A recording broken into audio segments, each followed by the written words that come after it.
इस वक्त रामस्वामी के इलाके में मौजूद हूँ और यहाँ मेरे में जो है जामा मस्जिद भी है और इस जामा मस्जिद के मेन गेट के सामने जो है सीवरेज का पानी खड़ा हुआ है। यहाँ जो इलाका मकीन है उनका ये कहना है कि सीवरेज का मसला यहाँ महीनों से जो है ये वो चल रहा है और अपनी मदद आपके तहत जो है यहाँ पर काम कराते हैं, उसके बावजूद भी जो है गटर नहीं खुल पाते, गटर लाइनें नहीं खुल पाती। मैं अपने कैमरामैन से कहूँगा कि वो आपको दिखाएं कि यहाँ पर मस्जिद है और ये मस्जिद के सामने भी जो है गटर का पानी खड़ा हुआ है। इसके अलावा पूरी गली के अंदर यहाँ पर सीवरेज का पानी है, नमाजियों को यहाँ आने जाने में परेशानी है और इसके अलावा यहाँ स्कूल भी है, स्कूल के बच्चों को आने जाने में परेशानी, रिहायशी इलाका है, ख़वातीन बच्चों को बुज़ुर्ग को यहाँ पर काफ़ी परेशानी का सामना है।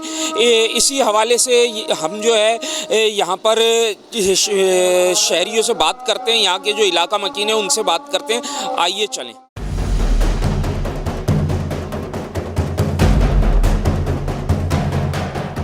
इधर 4-5 दिन से मतलब एक हफ्ते से भी ऊपर हो गया, मतलब पानी यहाँ पर भरा हुआ है गटर का। नमाजियों के लिए भी परेशानी है और यहाँ पर कारोबार पे भी असर पड़ रहा है। और जो ना 3,000 रुपये परसों वाले दिन दिए हैं, 1,000 रुपये कल दिए हैं, सफाई के नहीं है, कोई भी नहीं आया है यहाँ पर। और जब से देखें यहाँ पर स्कूल भी है, स्कूल वालों को भी बेचारे को बच्चों को परेशानी होती है, यहाँ पर कोई भी नहीं आता। और मस्जिद वालों का जुम्मे का दिन है, देख लें कोई सफाई नहीं है। यहाँ पर जो है ना यही मसले चल रहे हैं, यहाँ पर ये दिन से नहीं महीनों से मसले चल रहे हैं। यहाँ सारी गटरें भरी हुई है, चौक है, यहाँ कोई देखने वाला नहीं है। हम लोग पैसे दे के ये सारे हम लोगों ने दुकानदारों ने मिल के यहाँ पैसे दे के ये काम करवा रहे हैं। परसों भी काम करवाए, पैसे दिए, कल भी काम कराए, पैसे दिए, सारे दुकानदारों ने मिल के काम कराया। यहाँ पर कोई देखने वाला नहीं है। अब देखें ये मस्जिद है, ये सामने स्कूल है, हम लोग यहाँ पर काम कर रहे हैं, हम लोग भी बड़े मुहतात तरीके से काम कर रहे हैं। यहाँ पर आने जाने वालों को परेशानी हो रही है, हमको परेशानी हो रही है। मैं तो सवाल सिर्फ 3 गवर्नमेंट से है कि वो इतनी बड़ी दावेदार बनी हुई है टीन की, लेकिन ये हाल है बच्चों का, आए दिन कोई गटर में गिरा हुआ होता है। ये दावे इनके बेकार हैं, बिल्कुल मेरी नज़र में ये लोग ज़ीरो हैं। गलियों की हालत ऐसी ख़राब है और ये क्या हो रहा है, हर दफ़ा 2-3 साल में ये हाल हो जाता है। सारी लाइन चौक होती जा रही है, कोई देखभाल नहीं है। हमारे बच्चे, हमारे कारोबार, हमारे कम धंधे कहाँ जाएंगे, क्या करेंगे हम लोग? महंगाई वैसे ही बढ़ी हुई है, काम धंधे है नहीं। ये नमाजी भी जा रहे हैं यहाँ से, मैं खुद नमाजी हूँ, कपड़ों पे छींटे पड़ रहे हैं, सब कुछ हो रहा है।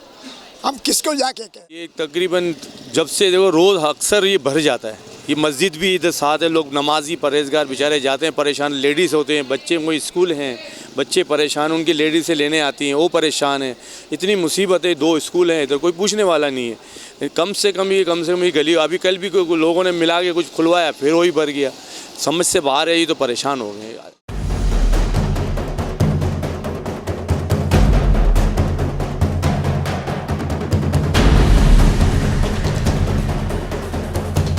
रामस्वामी के जो इलाका मकीन है उनका हुकूमत सिंध, वज़ीर आला सिंध और एडमिनिस्ट्रेटर कराची मुर्तज़ा वहाब से जो है अपील की है उन्होंने कि इस इलाके की तरफ जो है रामस्वामी की तरफ नज़र षानी की जाए और यहाँ पर जो है जल्द से जल्द जो सीवरेज का मसला है, कई सालों से जो सीवरेज का मसला इस इलाके में चल रहा है उसको हल किया जाए, क्योंकि यहाँ पर लोगों को शदीद परेशानी का सामना है। अब देखना यह है कि हुकूमत सिंध रामस्वामी पर कब नज़र षानी करती है। कैमरामैन उमर के साथ अज़हर ज़ैदी, सच्चल न्यूज़, कराची।